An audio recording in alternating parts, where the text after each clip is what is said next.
da Câmara Civil, direito privado, ordinárias das quartas-feiras, com a presença dos ilustres. Boa tarde a todos. E dos visitantes, Madame Guilmar, que já não é mais visitante, já faz parte da Câmara, já em razão do longo tempo do convívio, já está trabalhando de manhã, hoje à tarde. É um prazer revê-los, com saúde, com paz. E se cuide que a Covid não é tão grave, mas ela é muito, muito, muito, muito perigosa. Tem que tomar muito cuidado com essa Covid. A Covid é como se fosse enxame de abelha africana. Se você levar 10 picadas uma coisa, 1000 é outra. Tá bom? Eu já posso dizer de cadeira que já combati com ela e estou aqui. Tá certo? Vamos declaramos então assim aberta a sessão. E acho que o desembargador Serli está faltando, né?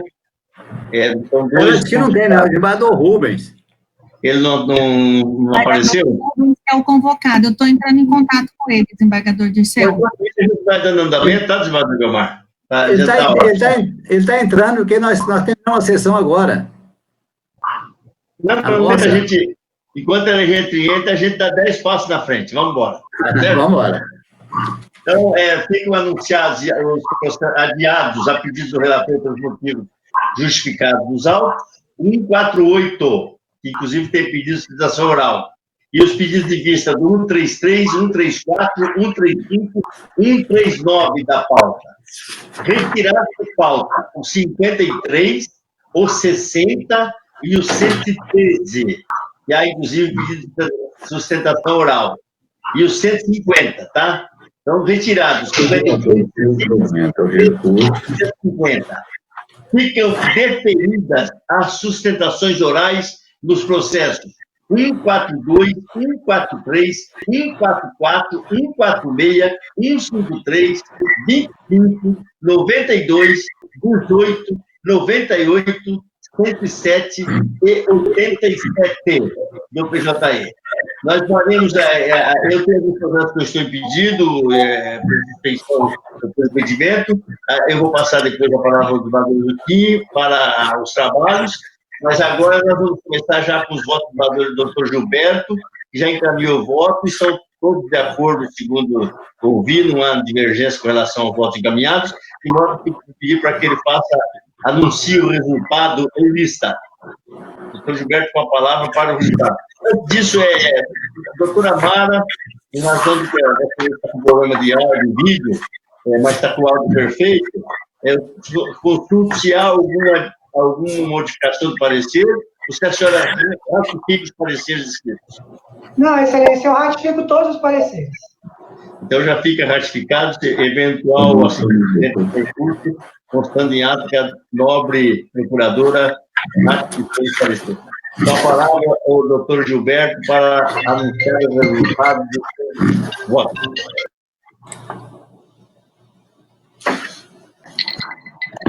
Cento e 18, senhor presidente, recurso desprovido. 119, provido. 117, embargos rejeitados. 120, acolhidos. 121, acolhidos. 122, parcialmente acolhidos. 123, rejeitados. 124, rejeitados. 125, rejeitados. 126, rejeitados. 127, rejeitados. 128, rejeitados. 129, rejeitados. 130, acolhidos. Somente, senhor presidente. Ok, muito obrigado pela sua presença. Estamos aqui em pé e a ordem. Obrigado, presidente. Obrigado a todos pela paciência aí com a gente. Um bom trabalho a todos e um bom resto de semana aí. Um abraço, tio. Um abraço. Então, tá. Ok. Bom, enquanto o senador Rubens não chega... Eu estou em contato com o desembargador Rubens, ele falou que ele está tentando entrar. Eu acabei de perguntar se ele precisa de suporte. Vamos dando suporte. Assim que ele entrar, a gente entra com os votos que ele participa, tá certo? Então, as técnicas, assim que o desembargador Rubens entrar, nós vamos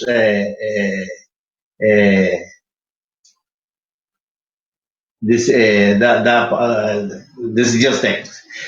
Enquanto isso, então, eu tenho pedido de vista que o desembargador Zucchini já anunciou, acho que é o 141.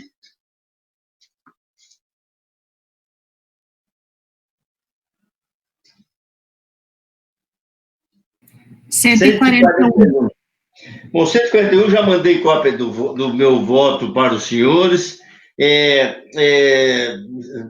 Só eu estou com a vênia da ilustre relatora, eu estou revisando o meu voto e acolhendo os declaratórios. Por quê?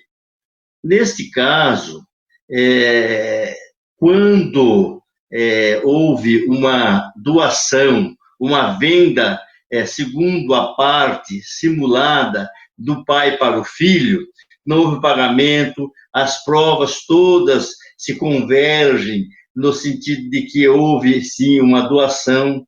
Eu entendo que não há prejuízo para ninguém, porque vai se anular em parte, mas mantendo a venda como doação e com antecipação legítima. E porque as provas foram no sentido que o pai é que pagou e que ele deu para o filho. Eu tive, não sei se eu tenho a mesma visão, quando do julgamento eu me preocupei muito em relação à companheira, a separação, achei sintomático. Porém, analisando bem a situação, não há se falar em prejuízo para ela, porque é o que ocorreu, está nos autos que o cidadão vendeu uma propriedade e comprou outras, e uma delas pôs o nome do filho. Claro, para beneficiar o filho, beneficiar os netos, beneficiar a família.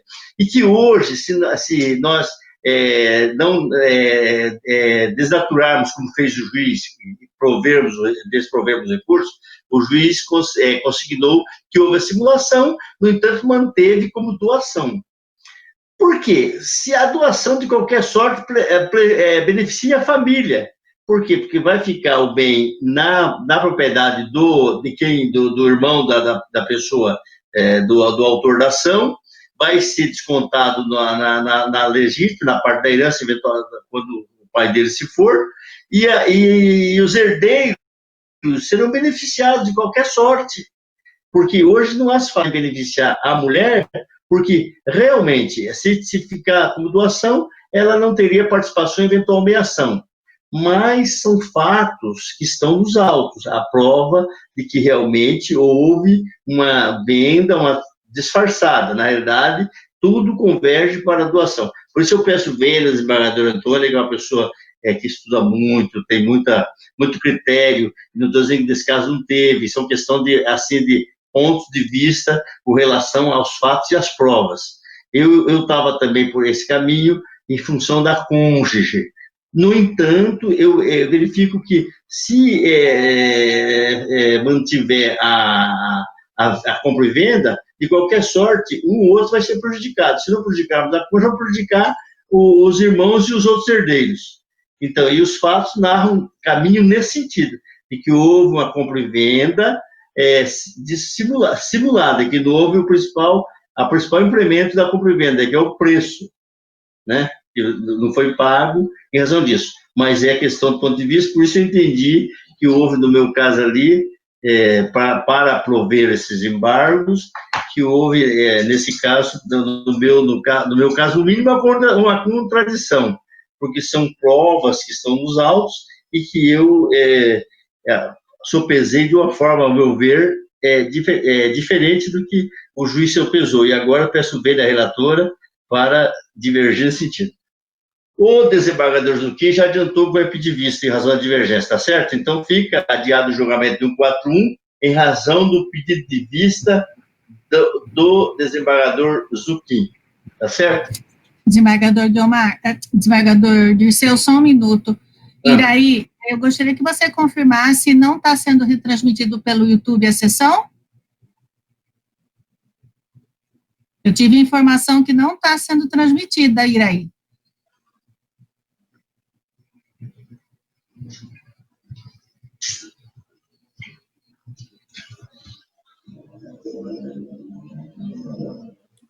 Não está no YouTube? Não, o desembargador não está passando, não está retransmitindo.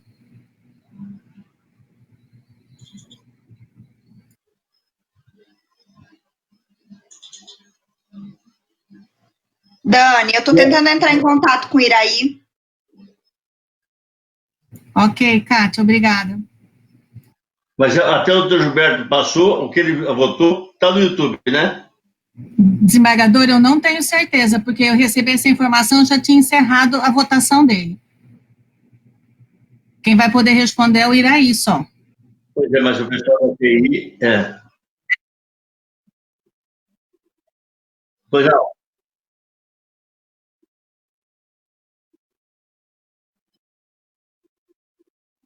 Então fica combinado assim, tá bom? Fica ela na íntegra, tá? Então, com relação ao voto 137 também, que é o pedido de vista meu, a desembargadora Antônia, na época, proveu, né? O pedido de vista 137. Desembargador Zucchini desproveu, a desembargadora Antônia proveu, um RJ com inscrição há menos de 2 anos, tá certo?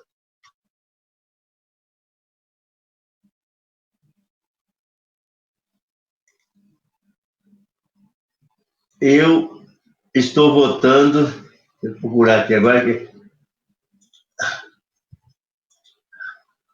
Eu pedi vista desse processo, é a ADM do Brasil, é agravado Tarcílio Antônio Gilbert, e após análise, reanálise, e é um estudo até que eu já tinha feito desde o início, com relação a esse aspecto do produtor rural, com relação à inscrição com menos de 2 anos. Eu entendo que é difícil dicotomizar. Ora, até aqui você pode, até aqui você não pode. A finalidade, o princípio que converge para a RJ é a de recuperação da pessoa jurídica e da produção do emprego, da preservação da empresa.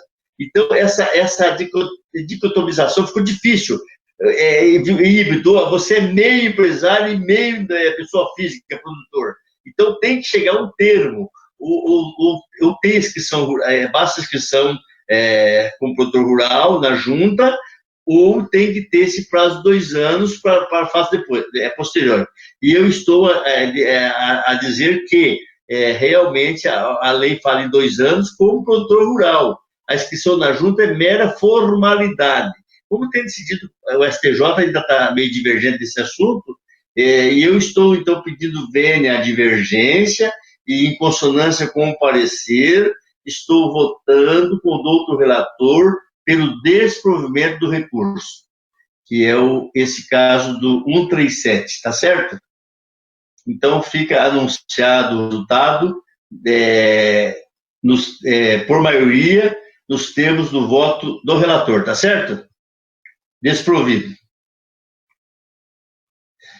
O desembargador Rubens não entrou ainda, né? Não, desembargador, eu já reforcei o pedido de suporte para o desembargador Rubens. Então, vamos fazer a continuidade com o resjulgamento em lista, para a gente adiantar o trabalho, tá certo? Eu mandei cópia de todos os meus votos para os pares, consulte se há alguma objeção, para que eu leia o resultado. Desembargador Dirceu, ainda tem voto vista para ser continuação, o 136, 138, 140. Né? Isso, desembargador. Então tá, desculpa então o atropelo. Vamos então ao voto de vista da desembargadora Antônia, né? É o 136, relator desembargador Zucchini, né? E o 138 e o 140. A desembargadora pediu vista após o desembargador Zucchini dar parcialmente provimento do 136, e eu estou aguardando. E o 138 em seguida, também o desembargador Zucchini deu parcialmente provimento, e eu também estou aguardando. E o 140, a relatora ficou de revisitar os autos para a leitura do voto, tá certo? Na íntegra. E nós não sabemos ainda, já sabemos que recebemos cópia, mas ainda não foi anunciado o resultado. Desembargador Antônio, então, com a palavra para o 136, em seguida 138, em seguida 140. Ok, Excelência. O cento e... Estou procurando, só um...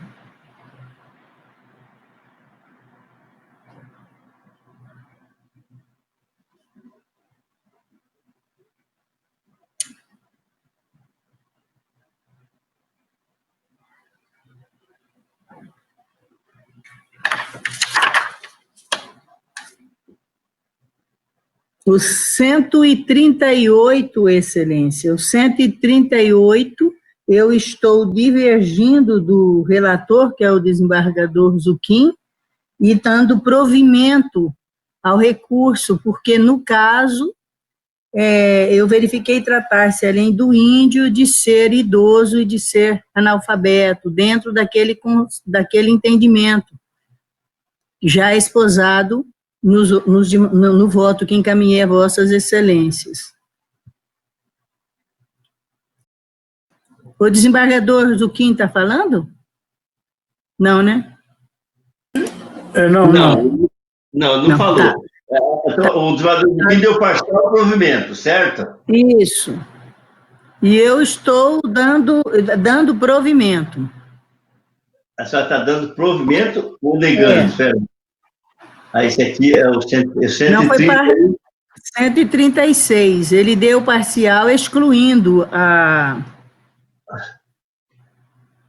o dano moral, né? O dano moral. E em razão de se tratar de idoso, de índio e de analfabeto, que em razão dessas três características, já para mim está caracterizada a má-fé, e assim eu estou dando dano. O 138 eu estou desprovendo. Eu passei também os votos para vossas excelências, eu estou divergindo do relator, é a questão também do dano no caso do uso de remédio para câncer, que foi negado. E o no 136, 39 eu estou adiando. Aguarda. Eu estou aguardando. Pois é, o 136, 137, com relação ao 136, aliás, nós tínhamos todo aquele trabalho, aquela preocupação, os desembargadores votou de um jeito, mudou, eu votava de um jeito, mudei. Agora eu vou pedir a divergência, acompanhar o relator, por quê? Porque, de qualquer sorte, o banco deu o dinheiro, forneceu o dinheiro, ele usou o dinheiro. Quando muito, é a simples atuação da dívida com repetição normal dos valores. Por isso que eu acho que há má fé do banco a esse ponto de carecer de ser aplicado de dano moral, uma pena por negligência, por ter causado mal ao índio. Ele pode ter cortado mal o dinheiro ao índio, mas, de qualquer sorte, ele também não deixa de ser uma vítima desse próprio sistema. Por quê? Embora chamar banco de vítima seja complicado, mas a situação que se criou.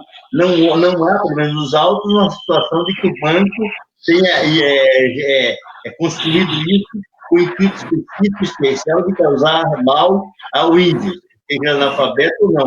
Ao contrário, a intenção foi sempre, eu acredito, de ajudar o índio consignando.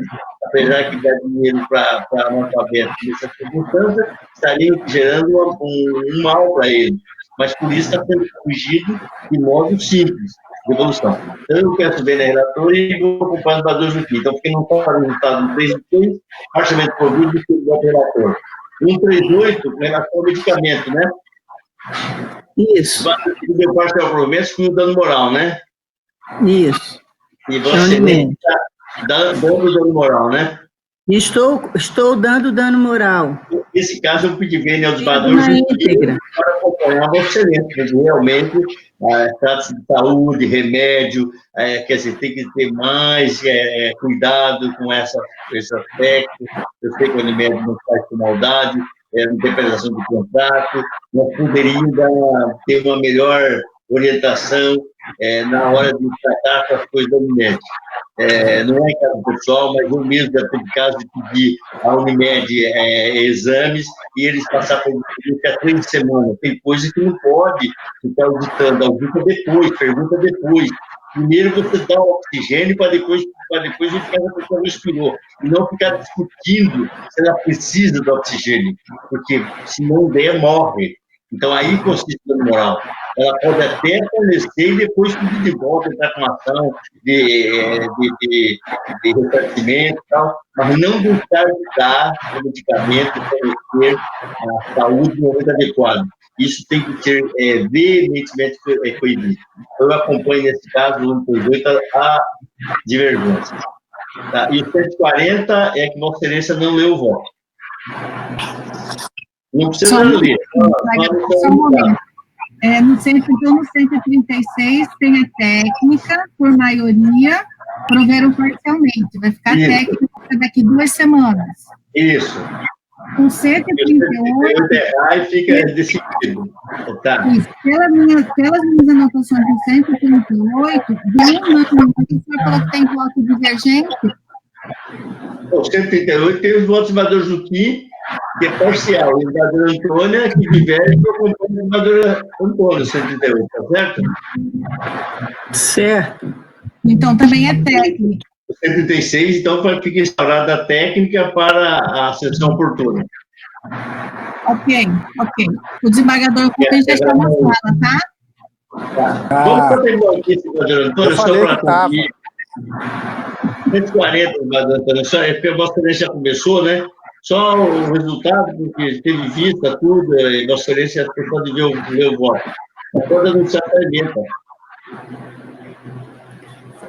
Deixa eu só aqui, Excelência, colocaram na lista só no mapa e eu não estou encontrando aqui. Só um minutinho, por favor. Vem, Daniela. Aqui. Esse aqui foi em razão daquela solicitação oral. Eu pedi para revisitar os autos e, mais uma vez, eu destaco que trata-se de uma indígena, uma idosa com mais de 70 anos e uma analfabeta. Então, além do contrato ser nulo, para mim está caracterizado oral. Como eu disse, cada caso é um caso, e neste aqui eu estou mantendo a sentença. Eu estou, aliás, dando provimento ao recurso da Clarice Fortes Xerentes, condenando nos termos da inicial. Desembargadora, inclusive o parecer do Ministério Público nesse é também pelo provimento, né? Aliás, o parecer, a Vossa Excelência disse que aguardaria, né, a sustentação. Sim. E então a senhora está manifestando... Esse por conta da idade dela. Isso, pela idade, certo. Então, em consonância com o parecer. Por questão de coerência, eu vou pedir vista. Por questão de coerência, para melhor análise em função de que da agora essa regressão do índio, eu vou pedir vista. Mas, Zuquim, quer votar ou aguarda? Eu aguardo, senhor presidente. Então, 140, após a relatora ter provido, o primeiro vogal pediu vista. Bom, o desembargador Rubens está a posto, prazer em ouvi-lo e vê-lo. Desembargador Rubens. Olha, eu estou com... Está ouvindo aí? Estamos. Não sei o que aconteceu aqui. Está sem... Vocês estão me ouvindo, desembargador do céu? Sim, estamos ouvindo, só não estamos vendo. Sem imagem, né? Sem o vídeo. Áudio tem. O áudio? Então, vamos votar pelo áudio. Pode ser. Eu não sei o que está acontecendo aqui. Bom, então vamos pelo áudio, porque você ser bonito, tudo já conhecendo o seu rosto, está lindo, maravilhoso, de modo que nós podemos bem votar pela sua voz, também é muito simpática. Vamos votar o 131. Muito obrigado. 131 da pauta. Não, mas é verdadeiro o que eu estou falando, é de coração, tá? O 131 da pauta, relator, eu sou o relator, pedi para o argumento, o desembargador Antônio aproveu, né, o desembargador Juquim, parcial provimento, né? eu parcial provimento e o vereador Juquim, o vereador Antônio deu provimento total. Então, nós vamos, então, para a técnica. Como vota o vereador Rubens? Nós estamos votando o 131, que é uma apelação de Unimed Norte, Mato Grosso, e Daiane Moreira Kozak, correto? Isso. Senhor presidente, eu fiz voto e dentro da mais recente orientação do STJ, que, como diria Vossa Excelência, gostando ou não gostando, a gente tem que... Não, essa questão até é de 17, né? A gente tem que se submeter. Eu estou acompanhando com a devida vênia o relator excluindo a condenação por danos morais. É isto? Isso. Relator aqui Sou eu. Sim. Então, a Excelência que votou no sentido de excluir os danos morais. Isso. Exatamente. Então, estou acompanhando Vossa Excelência. Vereador Guiomar. Eu também estou acompanhando o eminente relator. Então, fica anunciado o resultado. Por maioria, nos termos do relator, parcialmente provido. Agora, nós vamos passar para o 132.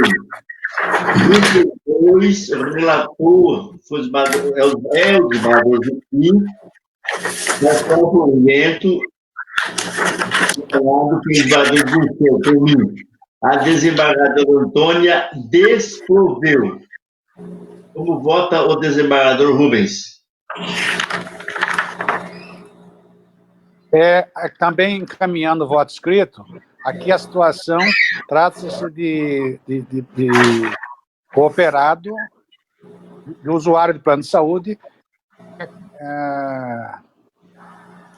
fazer a cirurgia em relação, por causa da obesidade, é isso, né? É um caso de obesidade mórbida grau 3.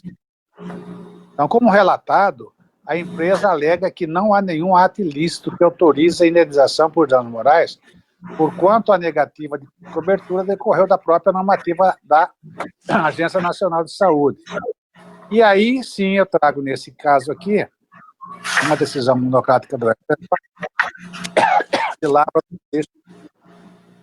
Moura Ribeiro, no dia 16 de junho deste ano, que diz o seguinte: há situações em que existe dúvida jurídica razoável na interpretação da cláusula contratual, não podendo ser reputada ilegítima ou injusta, de direitos imateriais, a conduta de operadora de optar pela restrição de cobertura sem atender, em contrapartida, os deveres anexos do contrato, tal qual a boa-fé, o que afasta a pretendida compensação por danos morais. Então, a devida vênia também acompanhando o relator. Desembargador Guiomar. Também, a devida vênia, estou acompanhando o relator. Então, por maioria, recurso parcialmente provido, temos o voto do relator. Segundo o que me consta aqui, o desembargador Rubens já cumpriu sua missão, só consulto a diretoria, está tudo ok. Fica agora o desembargador Guiomar para os dois casos em que eu sou impedido, tá certo? Sim, desembargador. Disse o desembargador Rubens já votou os dois que ele foi convocado. Desembargador Rubens, muito obrigado. Eu te agradeço. Então tá. Um abraço. Fica com Deus. Tchau. Bom, agora eu passo a presidência e vou tomar um cafezinho escondido para o desembargador Juquim, em razão dos meus impedimentos no RED 149 e no RAI 59. Assim que terminarem a votação, eu voto 149, desembargador Juquim, ao impedimento meu, né? E a participação do desembargador Guiomar, sem sustentação oral. E a seguida, o RAI número 59, a relatora, desembargadora Antônia, ao impedimento meu e sem sustentação oral. Então, passo a palavra ao presidente do Juquim para a condução desses dois votos. E a seguir, voltarei. Um abraço. Meus pares, o 149 é embargos de declaração. Enviado por Leonise Orestes Tamioso e sua mulher. Espólio de Gervásio Nogueira de Castilho e outro. Martino Benedito Sardi. Embarcação número 1000, 721.54/2020, da Comando do Norte. Eu quero relembrar os pares desse julgamento, que foi uma situação sui generis. As partes entabularam uma compra e venda. Na ocasião, houve rescisão dessa compra e venda. E essa compra e venda foi feita pelo Arcésio, na condição de mandatário, e o Gervásio, na condição de procurador do Arcésio. Desfeita essa venda, foi, na sequência, promovida uma ação de reintegração de posse. A reintegração de posse foi julgada procedente, uma condenação de 1 milhão e pouco a títulos de indenização, e logo após a sentença, enviado embargo de declaração, onde o juiz reconheceu que quem tinha direito à indenização era somente Gervásio Nogueira de Castilho, quem estava na posse do imóvel, quem tinha direito sobre o imóvel.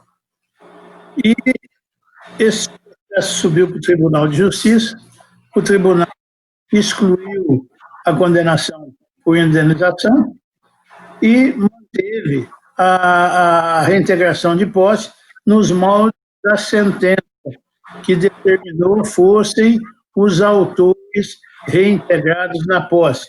Autor Gervásio Nogueira de Castilho e sua mulher e Arsênio Benedito Sardi.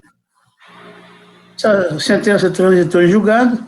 No processo de execução, vem essa parte e entra com um agravo de instrumento, alegando que a reintegração teria que ser, na verdade, promovida só contra Gervásio Nogueira de Castilho e a sua mulher, porque o Arsênio já havia sido excluído quando da sentença dos embargos de declaração.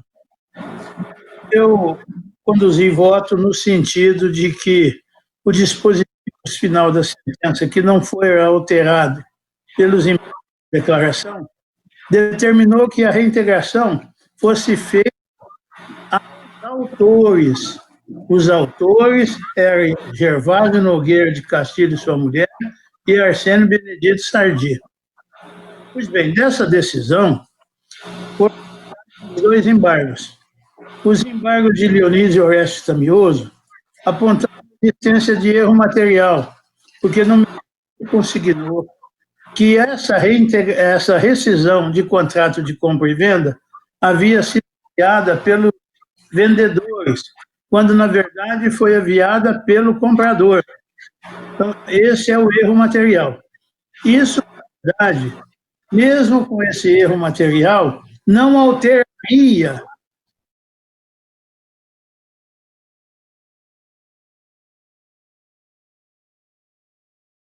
a minha decisão. E fosse A ou B quem promoveu a ação de rescisão, houve a rescisão. Essa rescisão foi o que fundamentou a reintegração de posse. Então, eu estou admitindo, com relação ao espólio de Leonísio Orestes Tamioso, o embargante, a existência desse erro material. Estou corrigindo. Só para contar, quem promoveu a ação de rescisão de contrato foi o autor, porque ele não conseguiu a documentação necessária desse imóvel, e ele entrou com a ação de rescisão. Mas isso não altera em nada as decisões posteriores, de forma que eu estou acolhendo esse erro material, sem atribuir qualquer efeito modificativo ou infringente, só para corrigir esse erro material, com relação aos embargos do espólio. Quanto ao embargo de Gervásio Nogueira de Castilho, o que ele quer, na verdade? Ele quer novamente rediscutir a matéria, conseguir o provimento desses embargos para ser excluído da reintegração o Arsênio Benedito Sardi.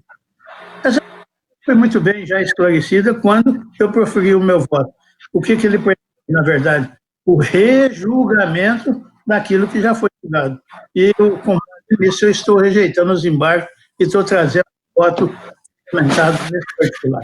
Então, eu estou dando provimento provimento aos embargos de Leonísio Orestes Tamioso e sua mulher para corrigir o erro material. E estou rejeitando os embargos de Gervásio Nogueira de Castilho e sua mulher, mantendo a decisão conforme foi proferida por essa Câmara. É como eu estou conduzindo e indago do desembargador Guiomar, se quer mais algum conhecimento, se está habilitado para votar.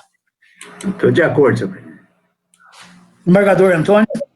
Desembargador Zucchini, eu confesso a Vossa Excelência que eu recebi memoriais e chamando a atenção a vários pontos que me deixaram dúvidas.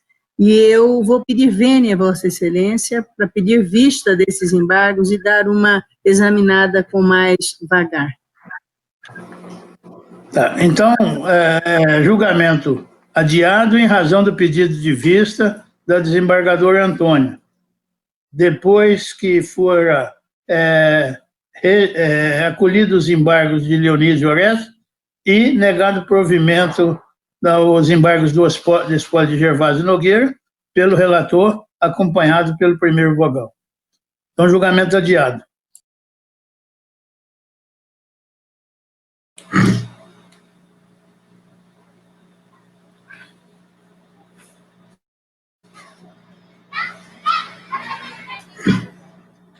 Eu anuncio o julgamento agora, desembargador Guiomar, do 59, agravo de instrumento 1955-36-2020, em que é agravante RE Sinic Miller e Sinic Limitada ME, agravado diretor municipal do Partido da Social Democracia Brasileira em Cuiabá, e Wilson Pereira dos Santos. E, em razão do impedimento do desembargador, eu estou presidindo. Com a palavra, o desembargador Antônio Siqueira Gonçalves.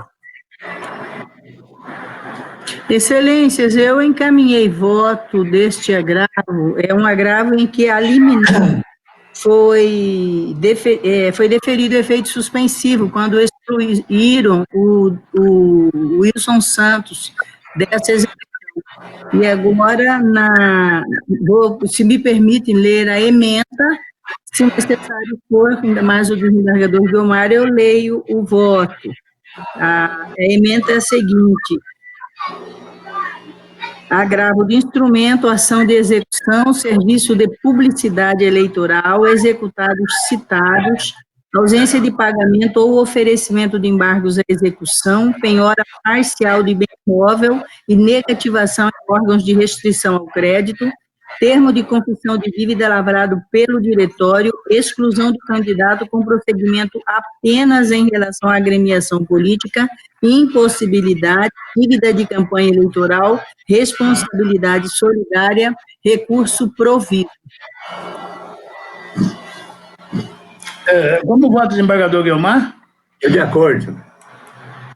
Eu também estou de acordo, eu só quero fazer um registro de que, na verdade, não se tinha como excluir sem a anuência da credora, de forma que eu acompanho integralmente o voto do desembargador Antônio.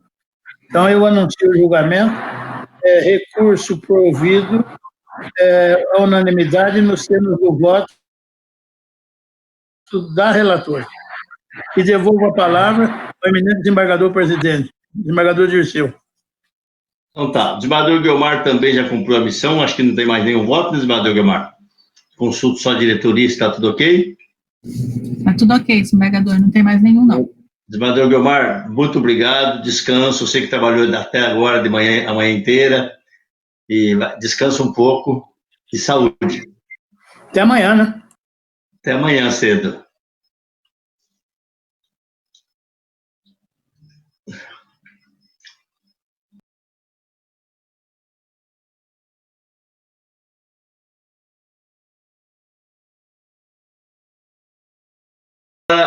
Aos pedidos, os julgamentos em lista, tá certo?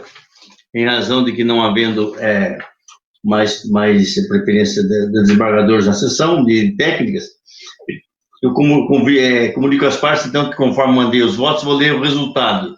Se há alguma dúvida... Como vai ser em lista e rápido, eu só quero registrar um pedido de vista no 89 do desembargador Zuquim. Tá certo, então fica já consignado que o desembargador Antônio terá visto no 89 do desembargador Zuquim.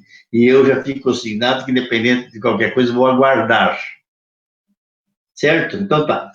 Então, ratificar todos os pareceres pela ilustre procuradora, passo ao resultado. 1, rejeitados. 2, desprovido. 3, provido. 4, provido. 5, desprovido. 6, provido. 7, desprovido. 8, primeiro apelo desprovido, segundo provido. 9, não conhecido. 10, não conhecido. 11, conhecido em parte e nesta parcialmente provido. 12, desprovido. 13, rejeitados. 14, acolhidos. 15, rejeitados. 16, acolhidos. 17, desprovido. 18, tem sustentação oral. 19, desprovido. 20, desprovido. 21, desprovido. 22, desprovido. 23, desprovido. 24, desprovido. 25, sustentação oral. 26, primeiro apelo parcialmente provido, segundo desprovido. 27, desprovido. 28, desprovido. 29, desprovido. 30, desprovido. 31, provido. 32, provido. 33, desprovido. 34, desprovido. 35, provido. 36, desprovido. 37, desprovido. 38, desprovido. 39, desprovido. 40, desprovido. 41, provido. 42, desprovido. 43, desprovido. 44, desprovido. 45, 47, desprovido. 48, provido. 142, 143, sustentação oral. 144, também sustentação oral. E 145, desprovido. E 146, sustentação oral. Então, termino meu julgamento.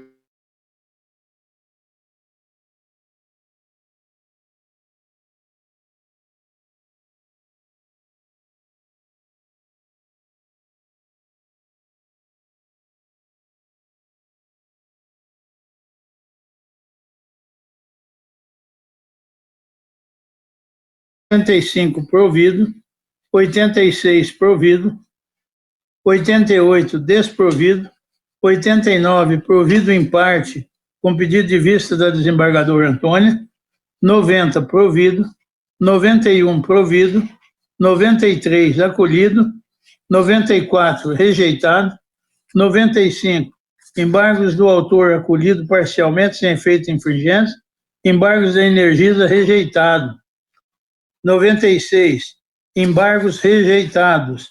97, desprovido. 99, desprovido. 100, provido.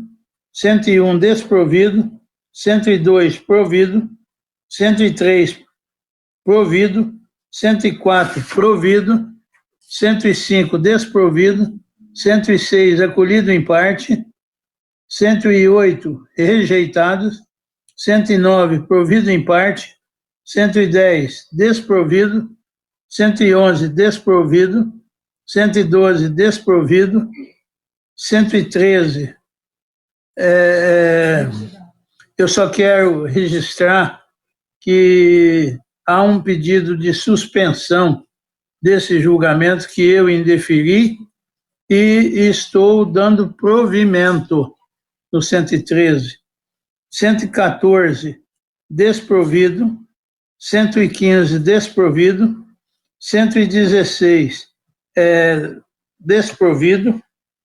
147, desprovido.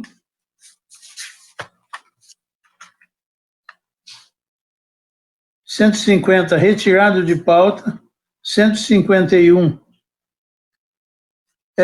existe uma preliminar de sobrestamento do feito em razão de decisão. Desembargador Dirceu, desembargador Zuquim, boa tarde.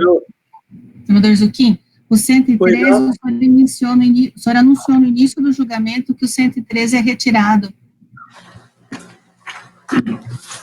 Então isso aí mesmo. Desculpa, senhor presidente. O 113 foi retirado de pauta. Retornando, o 151 preliminar acolhida com acolhida de sobrestamento do feito até que se decida a respeito do STJ, determinou a suspensão de todas as ações nesse sentido, e o 152 provido em parte. E com isso eu encerro, senhor presidente, os meus processos.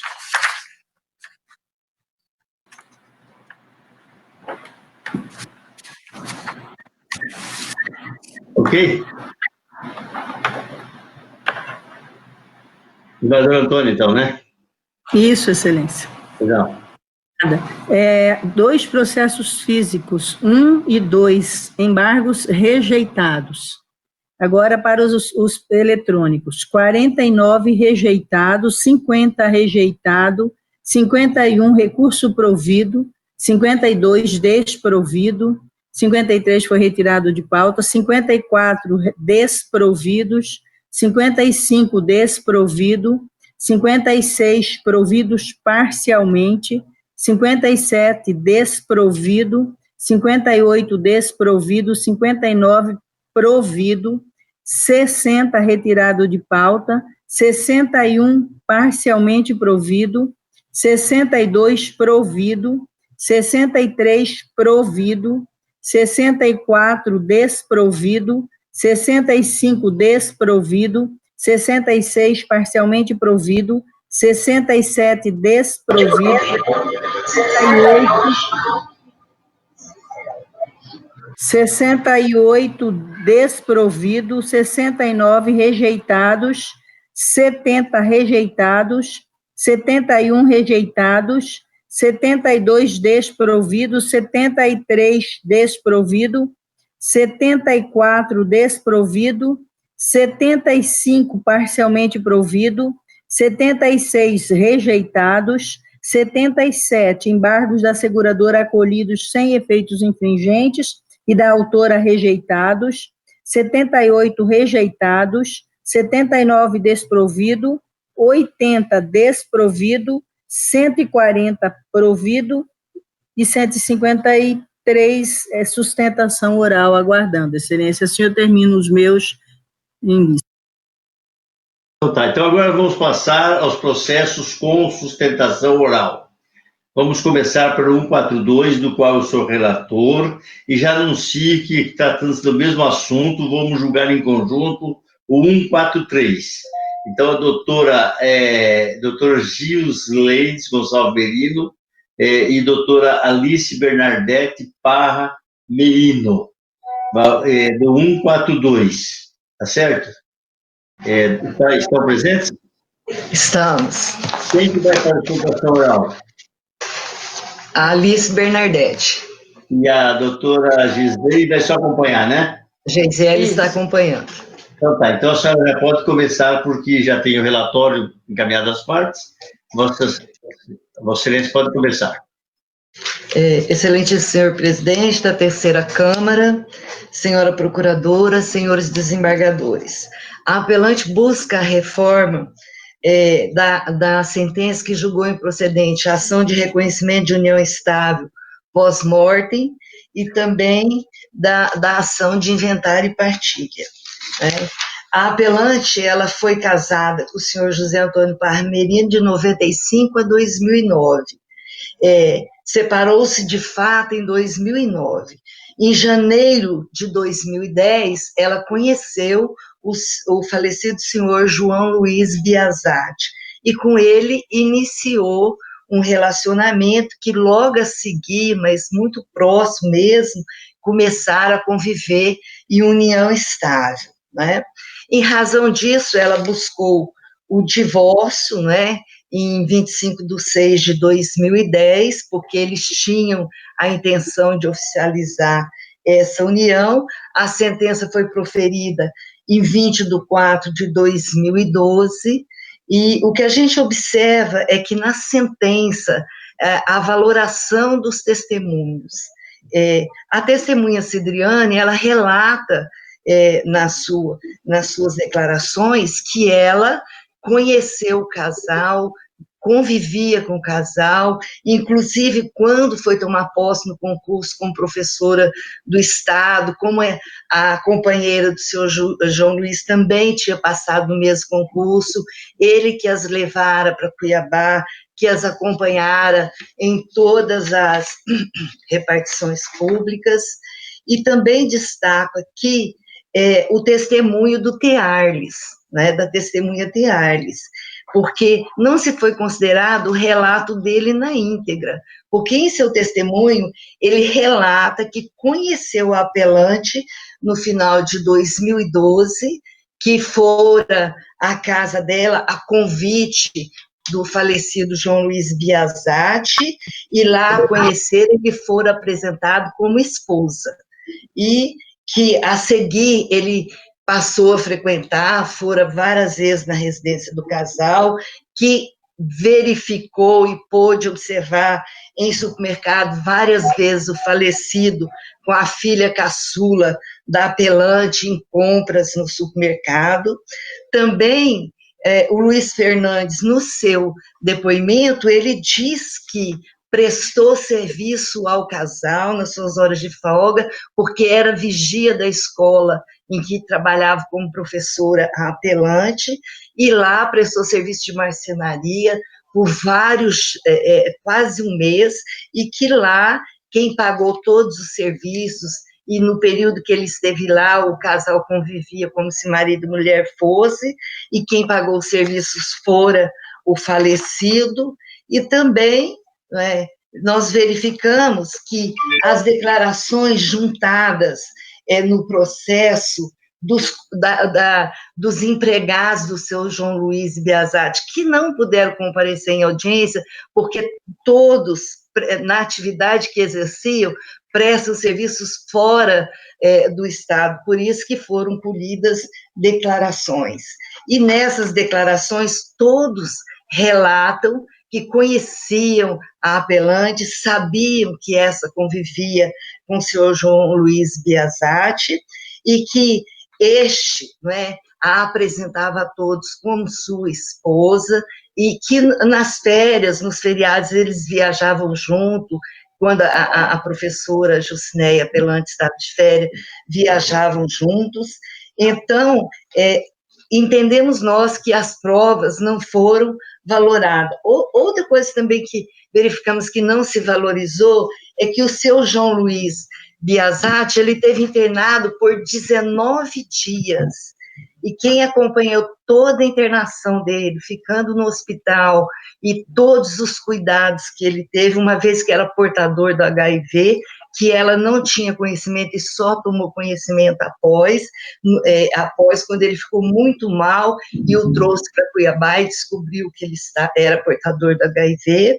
Então, ela ficou 19 dias com o falecido, cuidando dele, foi ela que pagou todas as despesas hospitalares com os cartões do João Luiz Biasati, e ela que também providenciou todo o velório, ela que pagou pelo velório, tudo por os cartões do senhor João Luiz Biasati. Existe também uma declaração do senhor José Osmar, vulgo Mineiro, que ele fala e relata também que no período de internação do senhor João Luiz, ele ligou para o Mineiro, vendeu uma caminhonete, e quem for entregar a caminhonete para o Mineiro, tudo fora apelante.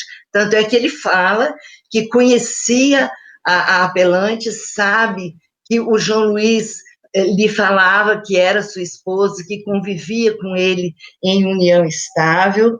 E também o que nós verificamos e pedimos aos senhores desembargadores que observem que está devidamente provada que ela conviveu em união estável de 2010 a 2013, até o falecimento do companheiro, que foi ela que providenciou tudo, e destaca aqui, como eu já falei anteriormente, que ela separou de seu marido, José Antônio Parmerino, em 2009, e conforme consta dos autos, em exames laboratoriais, o José Antônio não é portador de AIDS.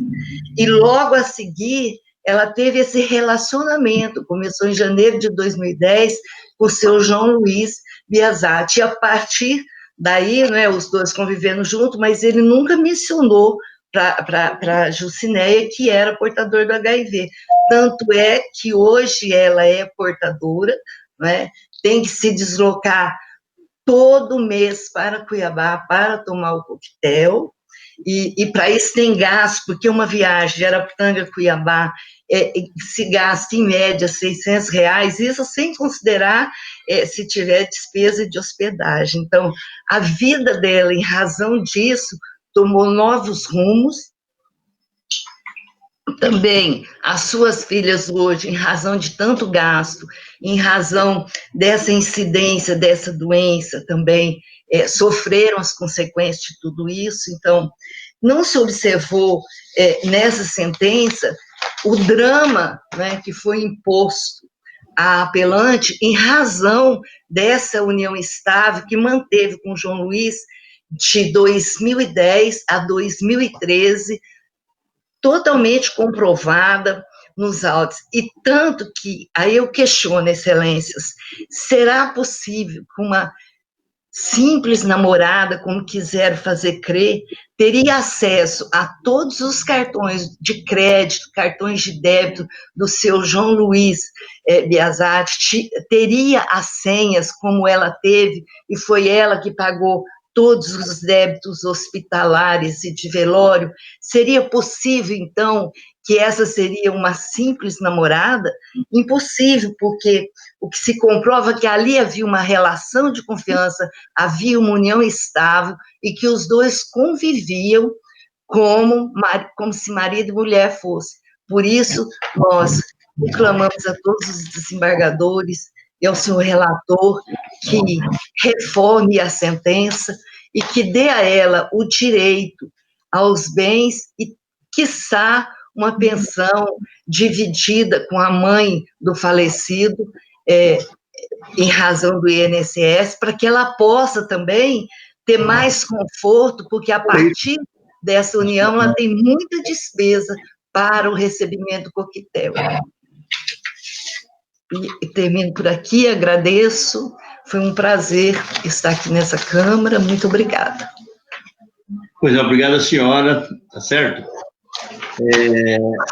Não apareceram nesse caso, né, doutora Mara, né? São maiores. Eu vou julgar em conjunto o inventário, é 143 e 142. Na realidade, o que eu verifiquei e mandei os autos para as pares é que a união estável não basta uma afetividade, um namoro, um flerte. No caso aqui, as testemunhas dizem que ele realmente namorava com ela, mas que tinha outros relacionamentos, não era algo único, exclusivo, dedicado, como se marido e mulher fossem, com respeito Pela mútuo. ordem, excelência, as testemunhas de Já defesa. falou, né? Vou pedir até que corte seu microfone, tá certo? Eu estou falando, eu posso até falar coisas que, mas por isso eu já tenho embargo declaratório e tenho os recursos para isso. Do que eu estou falando é o que está nos autos. Da testemunha que ouviu, então há um relato, sim, de que eles tiveram relacionamento, mas eu não verifiquei, como o juiz não verificou, forte no sentido de que seja isto considerado união estável nos termos da jurisprudência e da lei pátria. Por isso, conforme caminho e voto, estou desprovendo ambos os recursos. Desembargador Zucchini. Eu acompanho, Vossa Excelência. Desembargador Antônio. Eu peço vênia, Excelência, para pedir vista para melhor os autos. Então, o desembargador Antônia pediu vista, o desembargador Zucchini me acompanhou, vai aguardar ou vai já acompanhar desde logo, desembargador Zucchini? Não estou ouvindo. Vendo o voto do desembargador Antônia, se for convincente, eu posso retificar meu voto. Mas eu já vou votar. Desde logo, mas quer participar da sessão para ouvir o voto do desembargador Antônia. Certo, desembargador Antônia? Então, o seu voto será na presença do desembargador Zucchini, porque ele poderá, inclusive, rever o seu voto, até eu mesmo posso fazer, né? Claro. Só não muda de pneu quem não tem, não é verdade? Como também poderei acompanhar Vossa Excelência, como muitas vezes tem acontecido. A qualidade nossa aqui é acertar sempre. É isso aí. Errar aqui é incidente. Tá certo? Então tá. Então, anunciado o resultado, aguarda-se a vista da desembargadora Antônia. Vamos agora ao pedido de vista do 144, certo? 144 é um pedido de vista, o relator sou eu, e também apelante é Gilcineia Gonçalves Ferreira, doutora Alice Bernadette Parra Merino. Não, o senhor já julgou da doutora Alice. É um agravo do Josésio Brita, doutor Guilherme Leiman, que vai fazer a sustentação oral, tá certo? Doutor Guilherme, é um prazer ouvi-lo. Podeis começar. Obrigado, Excelência. Excelentíssimo senhor desembargador Perseu Santos, presidente desta turma, desta Câmara, a pessoa de qual eu cumprimento os demais desembargadores. Excelência, nós temos aqui um agravo de instrumento interposto pela Coperb, em face da decisão proferida pelo juiz da comarca de Rio Branco, nos autos ID 14068, que determinou liminarmente a reintegração dos agravados quadros societários dela, o senhor José Brito de Souza, que é pai do agravado. A insurgência da Coperb, Excelência, ela está amparada em 3 pontos. O primeiro seria a prescrição do direito dos agravados. O segundo, que o agravado José Brito Souza Júnior teria assumido a posição do seu genitor, ingressado como herdeiro no quadro societário, e sendo posteriormente eliminado da sociedade, e que a ordem concedida seria inexequível, em razão da alteração estatutária no número de cópias da cooperativa. Em relação à primeira alegação, a prescrição, nós gostaríamos de ressaltar, Excelências, que a lei de cooperativas não prevê prazo prescricional para a cobrança de haveres e direitos de sócios. E os artigos trazidos ali pelos agravantes, eles tratam de prescrição para anular assembleias gerais, que não é o caso dos autos. O STJ já definiu no julgamento do RESP 139.593 Santa Catarina, que para cobrança de haveres deve ser utilizadas as disposições do Código Civil. E, no caso, o evento que gerou a possibilidade de ingresso da ação, que foi o falecimento do senhor José de Souza, ocorreu sob a égide do Código 16, que previa o prazo de 20 anos para a prescrição de ações reais. E, embora o atual Código tenha estipulado um prazo menor, um prazo de 10 anos, nós temos que aplicar aqui, no caso, a regra do artigo 2028, que visto que havia decorrido mais da metade do prazo prescricional quando entrou em vigor o Código Civil. A ação foi proposta, Excelência, dia 14 de julho de 2011, ou seja, antes do decurso de 20 anos do falecimento do senhor José Brito de Souza, de forma que a prescrição não atinge o direito em tela, devendo ser afastada essa alegação da agravante. Prosseguindo, Excelências, em relação à alegação de que o senhor José Brito Souza Júnior teria assumido a posição de seu pai e, posteriormente, ter sido eliminado da sociedade, e sobre essas cotas que já teria intentado a ação no ano de 2005, temos que se trata de mais uma alegação absurda. Nós vemos documentos que José Brito Souza Júnior foi cooperado desde 1986, bem antes do falecimento do seu pai. Ou seja, por um período aí de alguns anos, ambos foram cooperados. Também fica bem confusa essa alegação da agravante. Você vê o seguinte, o agravado teria sido eliminado da sociedade em 2005. Na contestação, a agravante Coperb diz que em 2006 teria pago os direitos societários dele. Porém, no ano de 2010, a gente vê que a cooperativa, nos autos do inventário do senhor José de Souza, ela faz um depósito no cheque, no valor que seriam essas 200 cotas. E, posteriormente, em 2014, a agravante ela firmou um acordo em outros autos com o senhor José Brito Souza Júnior, o filho, e pagou para pagar as cotas deles em 18 anos. Vossa Excelência tiveram bastante conhecimento sobre esse acordo, ele foi reconhecido como válido, né, no julgamento agora no início do mês de julho, por essa mesma Câmara, Ele tem que ser cumprido até o final, e entendendo que não era uma mera parceria agrícola, como eles sustentavam naqueles autos. Então, nesse ponto, nessa confusão de cotas, nós temos a conclusão de que não se trata de um mesmo direito pleiteado duas vezes. As cotas do pai não se confundem com as cotas do filho, de forma que a ação do senhor José Souza Brito Júnior, em 2005, tratava de direito pessoal dele, e não direitos do espólio. Então, deve ser rejeitada também essa alegação. Sobre a possibilidade de reintegração dos agravados na cooperativa, nós vemos que a decisão reconhece o direito deles e está fazendo porque vê que é provável o direito deles e perigo de dano ou risco inútil do processo. Excelências, os documentos que foram juntados nos autos, tanto pelo agravante como pelos agravados, comprovam que José Brito de Souza, o pai, era cooperado quando do falecimento e que o Estatuto da Cooperativa permitia que os herdeiros, desde que cumpridas as demais condições, ingressassem na mesma. Essas condições, os agravados lhes preenchem, eles são agricultores e dedicam-se à atividade agropecuária em imóveis e suas propriedades e dentro da área de atuação da cooperativa.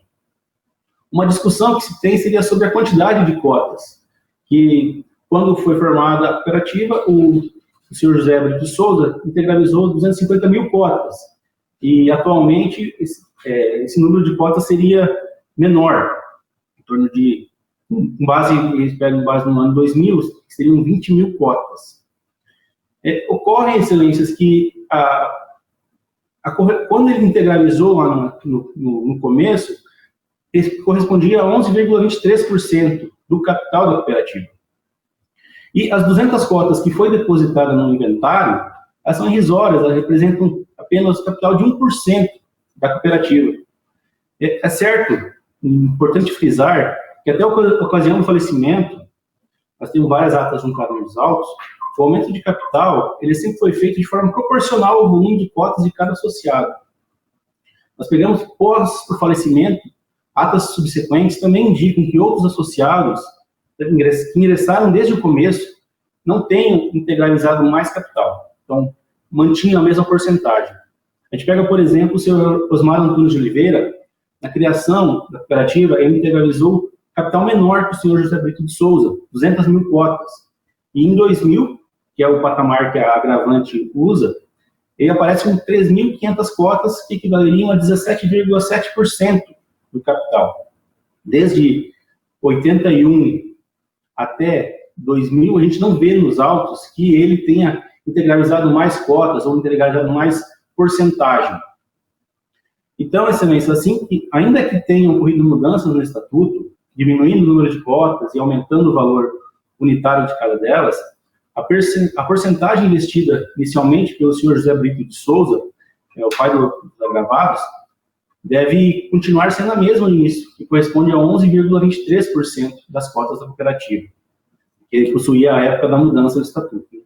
Então, a gente fazendo uma análise simplista, e isso aí quem vai determinar mesmo é um perito, e essa perícia já foi requerida nos autos para identificar qual que é o real montante de cotas que teria direito os herdeiros e o valor que eles têm a receber, a gente vê que as 200 cotas que foram depositadas nos autos de inventário estariam sendo retiradas dos herdeiros aproximadamente 2.000 cotas. Então, excelências, a gente vê que, embora não seja o que foi pedido inicialmente, que seriam 219 mil cotas, mas tem um valor significativo aí que está sendo retirado deles. E isso deixou eles sem usar a possibilidade de usar a cooperativa por 29 anos, desde o falecimento do pai. Então, excelência, por ser questão de direito e de justiça, nós requeremos que seja improvido o agravo da Copérdia, mantendo-se a decisão agravada. Muito obrigado, excelência.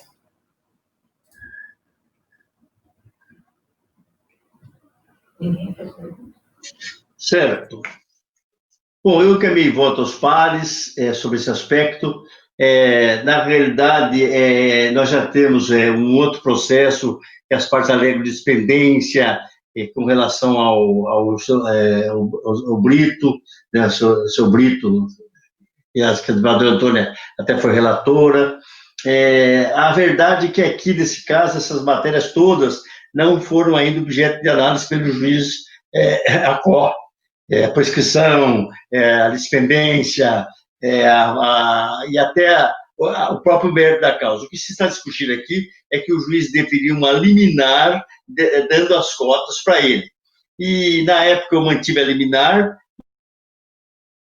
mas agora eu estou votando no sentido de que seja cassada essa liminar realmente e que seja analisado com cuidado, com calma, porque esse processo é de 2005, nós estamos em 2020, então não há a urgência necessária em falar. Então, tem muitos aspectos analisados, eles alegam que a Assembleia Geral ele já foi excluído, e isso aí é matéria de mérito que eu não estou trazendo aqui. Aqui eu só estou dizendo o seguinte, nós vamos manter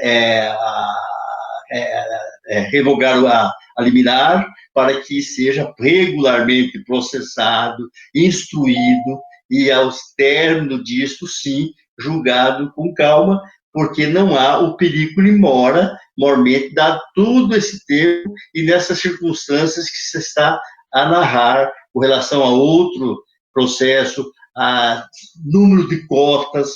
Fala-se que as cotas que ele alega ter é maior do que as próprias cotas da cooperativa. Tem uma série de coisas que eu não estou entrando aqui. Eu estou conhecendo, em parte, do agravo e dando provimento para simplesmente cassar a liminar que conferiu as cotas adedamente, para que seja feito após a análise do mérito do processo. É como estou votando, dando provimento nesse sentido. Desembargador Zucchini. Eu estou acompanhando Vossa Excelência. Desembargador Antônio. Também acompanho, Excelência. Me parece que isso aí o filho do processo, não é? Eu acompanho, Vossa Excelência. Eu acho prudente que a gente aguarde o mérito. Então, tá certo. Muito bem, vamos ser voto relator de recurso provido. Vamos ao próximo, sustentação oral. Cadê citações orais? Agora, o 146, certo? Apelante Marli Batista Rodrigues, advogado Dr. Sábio Danilo Lopes Leite, advogado da apelante. Eu sou o relator. Dr. Sábio se encontra? Podeis começar a sua sustentação oral. Tá certo? Estão me ouvindo? Boa tarde. Estão me ouvindo, Excelência? Então, vamos lá. Culta Câmara, ilustres embargadores, a quem cumprimento na pessoa do doutor presidente, ilustre representante do Ministério Público, demais colegas, advogados, estagiários e outros que nos assistem, boa tarde, sintam-se cumprimentados. Excelência, o presente caso de uma servidora pública federal aposentada, recorrente Marli Batista Rodrigues, que teve seu pedido de danos morais julgado improcedente pelo juiz de primeiro grau, que reconheceu como legal o ato do banco recorrido de ter negativado seu nome, se tratando de um empréstimo na modalidade consignada. Ainda na ativa, hoje aposentada, ela fez esses contratos nos idos de 2012. E, ao longo dos pagamentos, ocorrendo normalmente, se surpreendeu com uma negativação do seu nome. E, ao verificar o que se tratava, era por conta do banco recorrido que a negativou. Nenhuma notificação houve antes, nenhuma tentativa de comunicação, informação qualquer de suposta queda de margem, que só foi tomar conhecimento após a defesa da recorrida nesses autos. E, mesmo assim, o magistrado de primeiro grau, o que consideramos de maneira equivocada no seu entendimento, ao nosso sentir, entendeu que não houve a comprovação da quitação integral dos pagamentos. Informou ainda, justificou ainda, que era dever da contratante guardar boa-fé na execução do contrato, se resguardando para que não perdesse a margem consignável. para que houvesse sempre os pagamentos. E também que não houve, e ele volta a se manifestar e respaldar no motivo, não houve quitação do financiamento, quitação global da dívida. Não se sabe qual o motivo, porque isso aqui não é irrelevante nas circunstâncias. Pois bem, excelência, estamos numa situação em que a modalidade de negócio da operação trata-se de empréstimo na forma consignada, em que, a princípio, tem no mínimo duas relações, em que o órgão da qual é vinculado o servidor permite, por meio de um convênio ou uma autorização, uma instituição financeira a oferecer empréstimos para servidores vinculados ao órgão, mediante um desconto em folha. Nessas circunstâncias, temos que, com a autorização para oferecer os empréstimos, a instituição chega aos servidores, oferece, eles aceitam, o servidor, diante da análise do banco, que incumbe a ele, uma análise criteriosa da margem consignável, solicita a documentação, o servidor oferece essa documentação, autoriza mediante a assinatura do documento, e esse documento é registrado junto ao órgão. Nesse momento, temos que, a partir da autorização da averbação pela instituição financeira no órgão, a partir dali o servidor não tem mais ingerência nessa situação. Ele não tem conhecimento de possível margem não ser consignável, a não ser se o banco não ofereceu, não deixou algo acontecer no meio e não informou o servidor. Mas até então ele não tem conhecimento. Pois bem, no presente caso, ao se deparar com essa negativação, tentou entrar em contato e nada adiantou. O banco informou que era devido. Entrou com a ação, obteve a tutela de urgência deferida, o magistrado reconheceu, determinou a retirada do nome dos cadastros restritivos, e o banco, mesmo assim, não cumpriu, e juntou na contestação alguns contratos. Nesses contratos, aí verificamos mais ainda a atitude arbitrária e ilícita do banco, porque antes de negativar, ele poderia permitir, acho que era sua incumbência, até por se tratar de uma relação que o servidor não tem mais ingerência a partir do momento que já está averbado no órgão de desconto em folha, ele não tem incumbência de retirar essa margem consignada. Possível margem só pode acontecer de perda se o órgão ao qual está vinculado permitir novos contratos e que esses contratos sejam preferenciais àqueles contratos já antigos e já pronto acabados. O servidor não tem ingerência nesse ponto. Ele não é um comissionado, ele era um servidor efetivo, não era uma servidora, não era comissionado, poderia ter diferenças ou instabilidades na remuneração. Era remuneração fixa. Como que pode ela perder a margem consignada e ser responsável por essa perda de margem? Só pode perder isso se o órgão vinculado permitir essa retirada, essa diminuição de margem, mediante novos contratos sem autorização, o que não se está aprovado e o próprio banco não provou que houve essa margem, nem de quanto foi essa margem. Interessante analisar nos contratos juntados pelo banco, já em contestação, ressalta-se, esses contratos não foram disponibilizados à servidora, em momento algum, a não ser nos próprios autos. Embora ilegíveis, eu peço vênia para ler alguns textos que são interessantes e importantes no caso. Os contratos estão na ID 480-17652, página 1 a 9. Na página 1 temos autorização. Autoriza-se a consignação e o desconto em folha do valor mensal até a liquidação do empréstimo contratado. Reconheço o valor líquido, item 2, e o item 4 é interessante. Não, o item 3, autoriza o envio deste instrumento para o órgão averbador e o fracionamento da prestação do empréstimo em mais de um desconto em folha, se necessário, né? Com vários descontos. E o 4, pré-autorizo, desde já, de forma irrevogável e irretratável, a reaverbação deste contrato, nas seguintes hipóteses.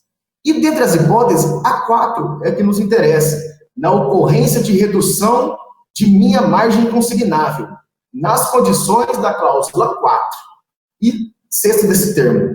Na cláusula 4, que nos interessa, que complementa essa autorização, temos. Antes, porém, temos ali na página 3, perdão, reaverbação, um tópico específico nesse documento assinado. Certificamos que na análise dos registros de folha de pagamento do cliente, conforme o quadro X, que era o anterior, o mesmo possui atualmente a margem consignada disponível para empréstimo no valor de X, e que estaremos procedendo segue o contrato. Ainda, para demonstrar que ele tinha outros meios antes de poder negativar, vamos para o item 4, que complementa aquela averbação, que cita especificamente, em havendo redução na margem consignável do cliente, por qualquer motivo, em qualquer tempo até a liberação das operações, fica o consignatário autorizado a proceder à manutenção do contrato, junto ao órgão averbador, com o objetivo de reprogramação do desconto em consignação. Ele poderia, junto ao órgão, por conta, já está autorizado a reprogramar junto ao órgão. E nessa hipótese ainda consta que o cliente autoriza o consignatário em caráter, novamente, irrevogado e retratado, a determinar que os órgãos pagadores, determinar que nos referidos órgãos haja reprogramação, apurando o valor do saldo devedor e ajustando o valor tempo a mais. Então, ele tem, desde sempre, o banco teve essa opção, e essa autorização, expressamente. Inclusive, fala que ocorrendo a impossibilidade de consignação das parcelas, operações, e existindo limite disponível no cartão de crédito, que foi contratado um cartão também automático, aqui, uma venda casada, permitia descontar no cartão se houvesse saldo. E a cláusula 2 vem ocorrendo a impossibilidade de realização nos descontos, ainda autoriza na cláusula 4.2 e 4.2 que o banco aqui está autorizado a ir numa conta corrente qualquer da servidora e fazer TED, DOC. Inclusive, tinha todos esses poderes para resolver a situação sem negativar o nome. Em momento algum, salientas, além dessas determinações, em momento algum, ela foi informada de perda de margem. E como a servidora sabia da perda de margem que não estava cumprindo, se quem era obrigado, a partir do momento que ela foi autorizada e assinado essa autorização, esse termo, a obrigação passa a ser do órgão pagador, ao qual foi averbado o contrato, e a instituição financeira. O servidor não tinha mais poder de gerência nenhum nessa situação. Então, diante disso, não há como considerar que a negativação não tenha sido indevida nessa situação. Até porque, inclusive, conforme os olerites lá junto na inicial, se observa que os débitos continuaram ocorrendo. Por que a instituição financeira não entrou em contato, já que os débitos estavam ocorrendo, entrou em contato com a servidora, oportunizando para que a mesma efetuasse o pagamento por outra forma, por boletos, repactuasse de alguma outra forma, enfim. O banco tinha meios, até porque quando se faz um empréstimo na modalidade consignada, se tem o interesse do servidor, que o pagamento não seja por ele, mas obrigado. É descontado diretamente em folha, de onde veio o pagamento. Então não há necessidade, ou não há obrigação dela, em tese, manter uma suposta margem consignável, porque ela não era servidora em comissão. Com um contrato, um negócio pronto e acabado, averbado no órgão, somente o órgão poderia fazer diferente, caso ele tenha sido permitido outros contratos entrarem posteriores a esse, fazendo-a perder margem consignável, a responsabilidade seria do órgão. A instituição teria que entrar em contato com o órgão para saber o porquê. A partir daí, entrar em contato com ela. Ou então, atentar-se a todas essas cláusulas que existem no próprio contrato. Contrato redigido e disponibilizado por eles. É uma situação que não dá para entender.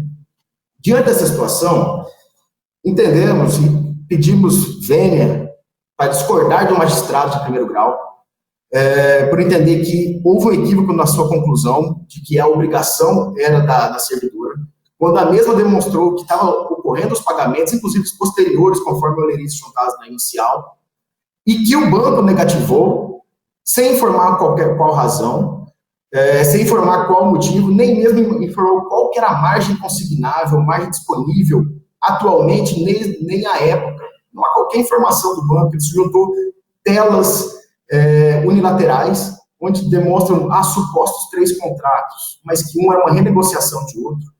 e todos estavam sendo pagos, alguns só mencionam perda da margem, mas uma planilha feita no Word, dá para entender qual que é a viabilidade ou a validade jurídica desse documento para isso. Então, o que se vê aqui é que o banco tentou, de uma forma arbitrária e ilícita, forçar a servidora a quitar, negativando o nome, quando poderia ter oportunizado outras situações. Diante disso, consideramos que houve ilicitude do banco e pede-se vênia para discordar do magistrado e pedir a reforma da sentença para que seja reconhecido e provido o recurso, reconhecendo o dano moral diante da ilicitude praticada pelo banco. E o dano moral nessa situação, ele nasce, nem se demonstrar o dano, porque ele nasce da própria operação, da ilicitude, ainda mais no contrato se tratando de empréstimo consignado. A ilicitude já é de responsabilidade objetiva do banco. Ainda que não fosse, foi demonstrado e provado aqui pela recorrente que ela passou por uma enfermidade, foi acometida de câncer de intestino, conforme documentos juntados à inicial. Isso potencializou muito mais o dano moral, porque foi, como bem narrado por ela, na época precisou se deslocar a Belo Horizonte, onde passou mais de ano em tratamento, após cirurgia, quimioterapia, tentou locar imóvel, não conseguiu por causa dessa restrição, tentou fazer outros compromissos lá que precisava, não conseguiu por causa da restrição. Isso gerou e potencializou muito mais o dano e a ilicitude da conduta da recorrida. E por essas razões, Excelência, que a gente considera aqui importante e cabalmente demonstrada a ilicitude do banco, devendo se atentar, volto a dizer, as cláusulas que o próprio banco redigiu no termo, a qual a recorrente aderiu. Por essas razões, Excelência, que se tem como provado, e o banco não se desencobriu do seu ônus aqui. E, por essas razões, pede-se vênia para divergir do magistrado de primeiro grau e pede-se a reforma do recurso, da sentença, com o provimento do presente recurso e a condenação do banco em danos, em razão da ilicitude dos atos praticados. É isso, Excelência. Boa tarde, obrigado. Boa tarde. Eu também voto aos pares, desse caso. Só apenas um desabafo. O direito do consumidor é lindo, é bonito, é belo. Não vamos banalizar. Não vamos fazer pedidos absurdos. Ato ilícito é ação contrária ao direito à boa-fé.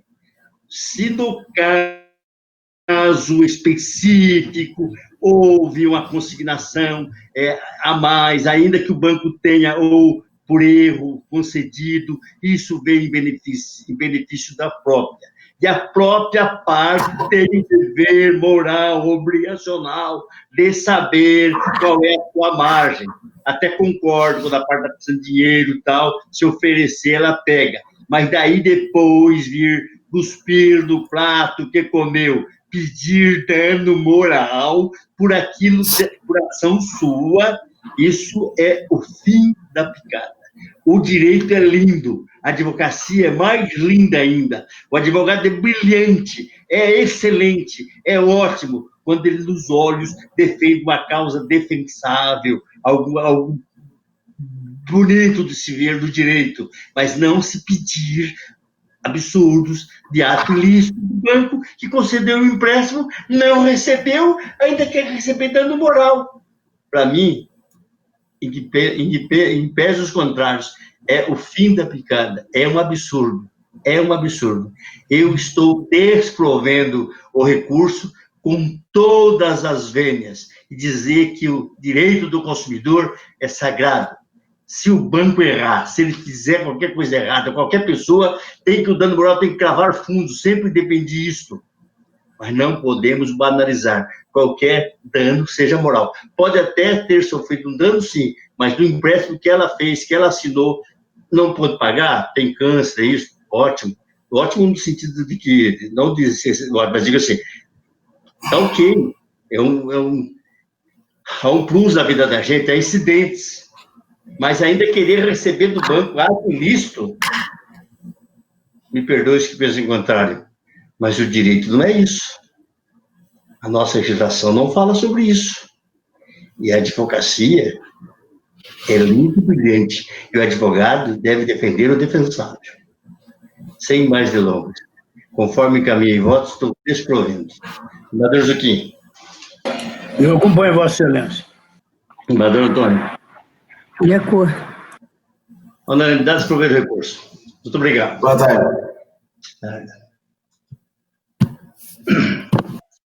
Agora nós vamos ao 153. Desculpe o desabafo, mas tem coisas que Deus me livre. A coisa quando a parte tem direito, tá ali, houve um dano, o banco. Mas não é só porque é banco que não presta. Banco é banco, banco é útil. O banco vai ter um papel social muito importante. O banco deu dinheiro, emprestou dinheiro, levou dinheiro, ainda pegou dinheiro, já chamou o banco que ele vai cobrar. Ora, por que ele cobrar? Ainda tem dano moral? Desculpe, mas eu acho que o advogado, o primeiro juiz da causa é o advogado, cara. O 153, o doutor Kreuber é advogado da senhora Ana Regina Cruzmar, certo? Isso, quem vai fazer, doutor, é Lucilo. Eu que vou fazer a sustentação. O seu nome é? Lucilo. O senhor tem procuração dos autos? Sim, excelência. Então tá bom. Então vamos acreditar em Vossa Excelência como que tem fé pública, porque como é digital nós não estamos tendo acesso aos autos agora. Tudo bem. Vossa Excelência poderia começar a fazer a sustentação oral. Tudo bem. Regimental. Boa tarde. Desembargador Diceu dos Santos, presidente da Igreja Terceira Câmara de Direito Privado, Tribunal de Justiça do Estado de Mato Grosso, desembargador José Zucchini, relator, desembargadora Antônia Siqueira Gonçalves Rodrigues, relatora deste agravo de instrumento.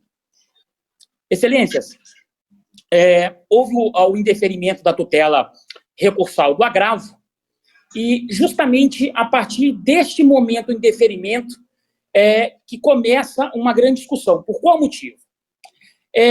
A agravante, ela foi acadêmica do curso de medicina e concluiu o curso na Universidade de Cuiabá. A agravada, ela se recusou, ela vinculou o lançamento das notas em 3 disciplinas: clínica cirúrgica, clínica médica 2 e ginecologia e obstetrícia 2. Então, ela vinculou o lançamento das notas ao pagamento de mensalidades escolares.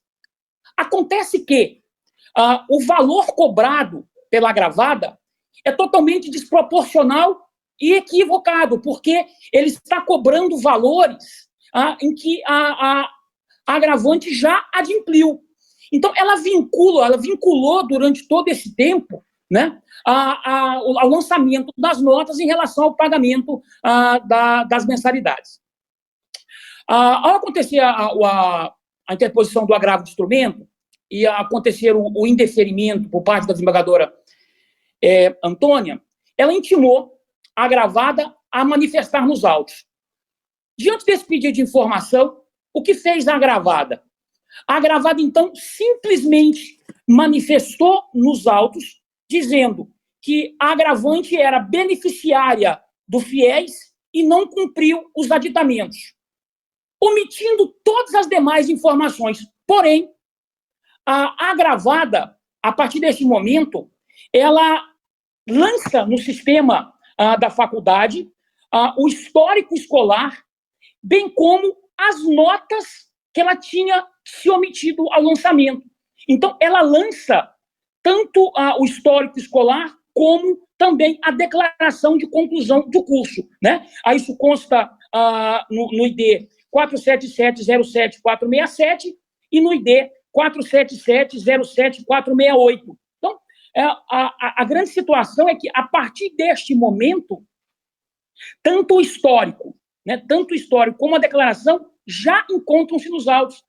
E, na verdade, isso somente aconteceu, não foi a agravada que juntou, porém, a agravante, ao acessar né, o sistema acadêmico, o portal acadêmico da instituição, ela percebeu que todas as suas notas foram lançadas. Então, automaticamente, ela está aprovada.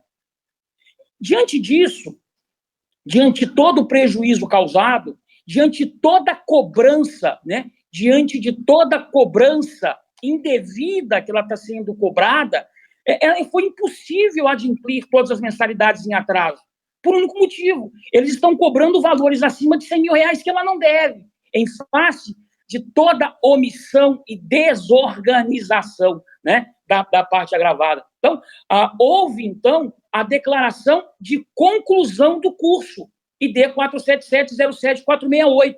Portanto, a discussão em relação hoje se dá apenas para que a agravada possa, então, ela possa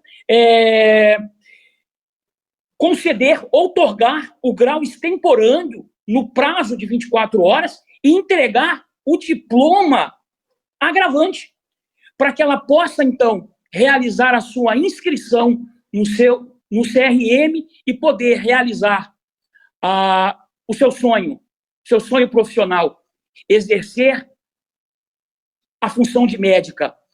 Aquilo que não é um sonho só dela, excelências, é um sonho de sua família inteira. Ela está sendo impedida, está sendo tolhida de exercer num momento tão importante do cenário atual. Ela está sendo impedida, retirada o sonho de exercer a sua função de médica. São essas as razões de defesa. Esperamos aí que possam decidir de acordo com o que foi apresentado nos autos. Agradeço imensamente a todos vocês. Muito obrigado.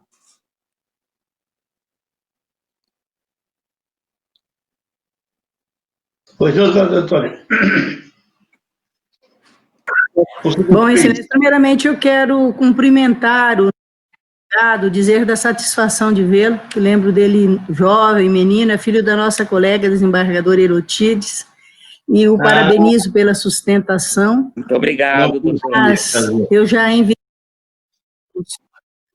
enviei os votos a vossas excelências. Trata-se de um agravo que inicialmente a magistrada Acó concedeu parcialmente, apenas para que viesse mais informações, porque naquele momento não havia elementos para ela deferir o pedido.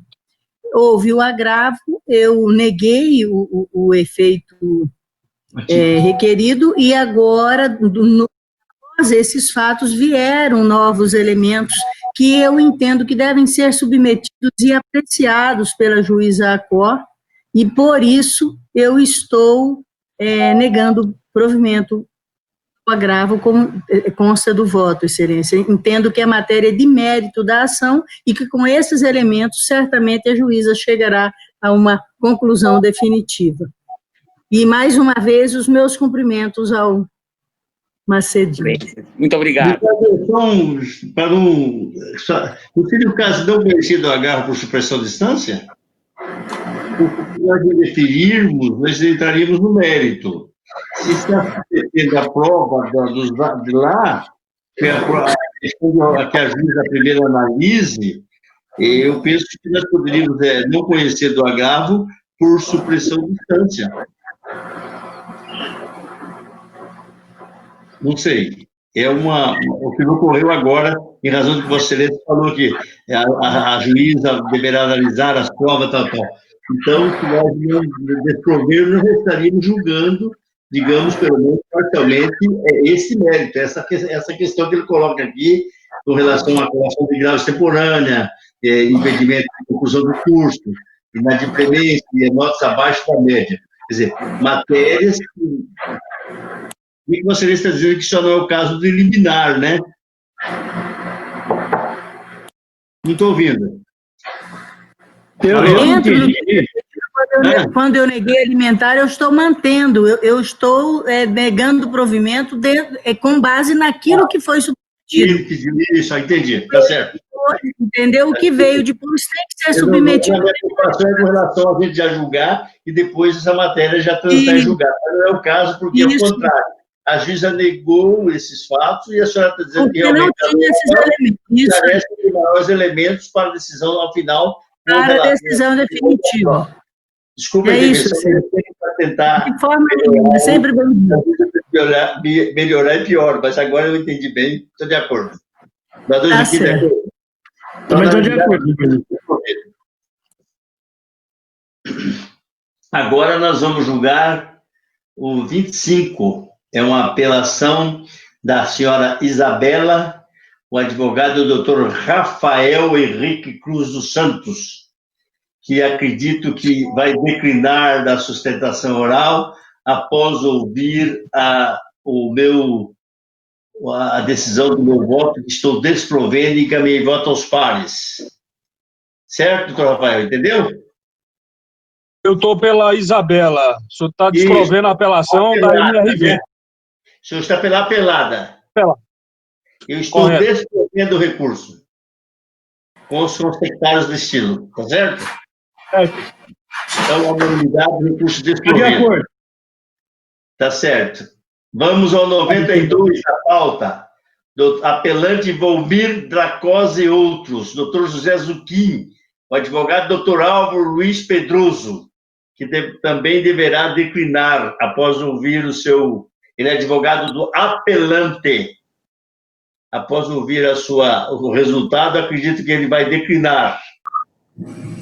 Certo, doutor Álvaro? Perfeitamente, desembargador. Se for provido, o senhor declina? Sim, senhor. Com o maior prazer.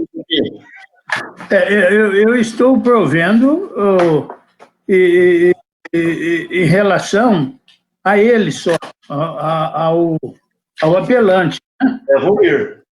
Isso. Eu estou mantendo e reconhecendo o direito de boa-fé de terceiro. Certo, doutor? Muito obrigado pela sua presença. Obrigado, bom julgamento. O 18 da pauta, apelação civil, apelado Lúcia Fátima Manente, Novelli e outros. Advogado, doutor Odair Aparecido Buziquia. Você acha que é assim que fala, Buziquia? É isso? Doutor Odair está na sessão? Presente. Doutor Odair, eu também pedi que o senhor decline. Eu não estou conhecendo da apelação. Perfeito. Perfeito. Então, unanimidade, apelação não conhecida. 98 da pauta.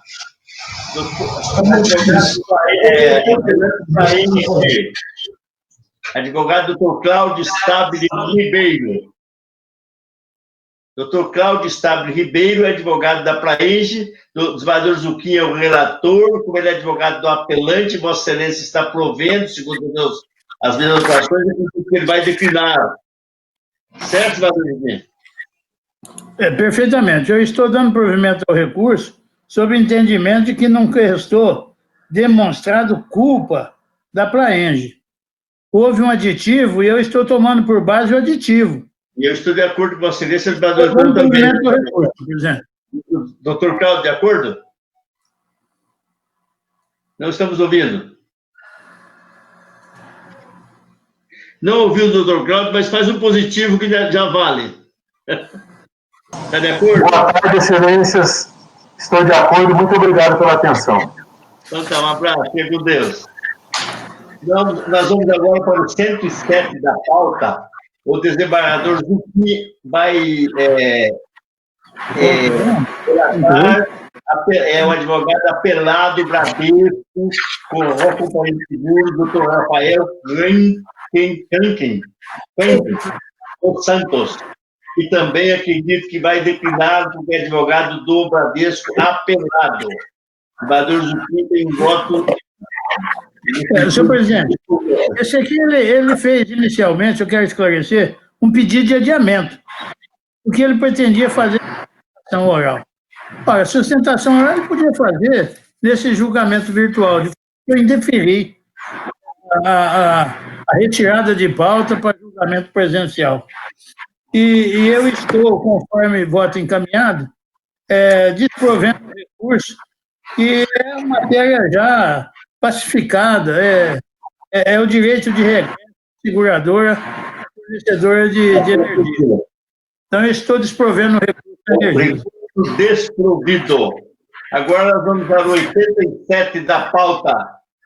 Doutor Zucchini, apelado do Banco Itaú, BMG consignado, doutora Daniele Fernandes Assunção. Talvez define, mas eu não sei o caso aqui, porque o doutor Antônio, como vai votar, esse caso 87 da pauta.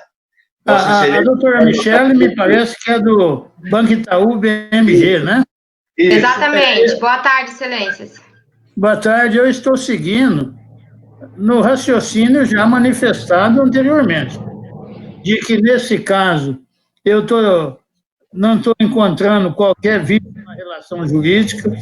Aliás, a justificar, o vício existe, que não foram os requisitos. Mas eu estou retornando as partes ao estado quo ante, restituição de forma simples, ordem de pagamento restou comprovado nesse caso, dano moral não está configurado, eu trago jurisprudência nesse sentido, e a divergência é só com relação ao entendimento do desembargador Antônia. Está comprovado o empréstimo, a disponibilidade do dinheiro, e eu estou nos mesmos termos do voto proferido na sessão anterior. Eu estou parcial provimento ao recurso. Eu, por coerência com o que eu já adotei, que já voltei, mudei e remudei depois da oposição, e agora pretendo seguir com essa até que seja convencido ao contrário de novo. Eu estou acompanhando o relator, a desembargadora Antônia. Excelência, eu vou pedir vista, porque aqui eu estou vendo que é idoso e analfabeto. Não se trata de indígena, mas nós estamos falando. Então, é em razão disso é que eu peço vênia ao relator, que eu quero dar uma melhor analisada. A senhora pretende sessão oral ou aguarda para a técnica? Eu pretendo, excelências. Então, a senhora pode fazer para convencer o desembargador Antônio. Vamos lá. Boa tarde a todos. Estou representando o Banco Itaú, ação movida pela autora Elizabeth Mamaide. A autora ajuizou a ação alegando que desconhece o empréstimo realizado em seu nome, alegou ser pessoa analfabeta e indígena. O Banco Itaú contestou tempestivamente as alegações da parte autora, juntou aos autos todo o material probatório necessário para comprovar a legalidade da contratação. É importante destacar que o contrato celebrado cumpriu com todos os requisitos do artigo 595 do Código Civil. Foi assinado a rogo e subscrito por 2 testemunhas. E eu destaco ainda que a assinatura a rogo foi realizado pelo filho da própria parte autora, conforme D 50248308. Além disso, o banco apelado apresentou comprovante de saque de ordem de pagamento no valor integral contratado, no importe de R$ 1.478,32, que foi retirado pela parte autora, conforme o ID 50248317, demonstrando benefício econômico do apelante e atingindo, assim, a finalidade do contrato. Eu destaco também que tem parecer emitido pela FUNAI e apresentado em RDR no estado de Tocantins, onde esclareceu a sistemática vigente antes da CF de 88, que considerava os índios como pessoas relativamente incapazes. Foi superada pela Carta Magna vigente, que consagra a capacidade processual dos povos indígenas. Nesse sentido, o nobre julgador julgou improcedentes pedidos da inicial, reconhecendo que o fato de ser a requerente pessoa humilde não lhe retira a capacidade de realizar negócios jurídicos, e que o analfabetismo não é forma de incapacidade. Além disso, ele destacou também que a parte autora realizou pagamentos durante anos, na verdade, por mais de 3 anos, e somente agora ele insurge alegando a nulidade do contrato. E é importante destacar também que essa decisão do juiz Acó está de acordo com recente decisão monocrática proferida pelo ministro Antônio Carlos Ferreira, da 4ª turma do STJ, no ARESP de número 1656633/MT. Dessa forma, excelências, a instituição financeira apelada requer que seja negado provimento ao recurso de apelação interposto pela parte autora, mantendo assim a sentença proferida em primeiro grau. É isso, muito obrigada. Pois não, então, após a brilhante sentença oral, o desembargador Zucchini deu parcial provimento, eu acompanhei, a desembargadora Antônia pediu vista e será julgado na semana que vem, anunciado o resultado. Tá certo? Tudo bem, muito obrigada. Nada, até logo. Agora nós teremos... Aliás, nenhum mais, acabou-se tudo. O 12 já foi, o 13, 107. Não há mais nada para tratar da sessão, né? Sim, é uma pena que eu, porque pelo que eu vi aqui, me desculpem, a procuradora já saiu, mas pelo que eu estou vendo, também é Índia também, não é só idosa e analfabeta, é também Índia, que para mim já caracteriza. Não, eu já dividiria. Na próxima. Advogada. É a advogada, Então, aí no parecer da doutora Mara, nesse aí? Tem, não né? aparecer nesse, eu vou até aguardar, então, o pedido de vista para me manifestar ao final. Tá certo. Então, até a próxima, né? Então, vamos fazer o seguinte, assim que abrir a sessão, a doutora Mara, já pode apresentar a doutora Mara parecer escrito? Sim, vou apresentar escrito. E até para que a gente, os desembargadores aqui, eu, em sessão mesmo, tenhamos conhecimento, tá certo? Quando cai nessa Câmara e eu faço a sessão e não há manifestação ministerial, eu acesso o PJE e coloco o parecer por escrito ali. Então ficamos combinados. Ela faz o parecer escrito, e antes da desembargadora Antônia, então, na própria sessão, anunciar o voto vista, eu dou a palavra à senhora para anunciar o seu parecer, tá certo? Certo. Então, não havendo mais nada a ser tratado, estamos todos bons, com saúde, tomando aqui o água de coco com inhame para fortalecer a imunidade, que é muito bom, tá? Vamos ficar em paz e com Deus e até amanhã cedo. Desculpe a minha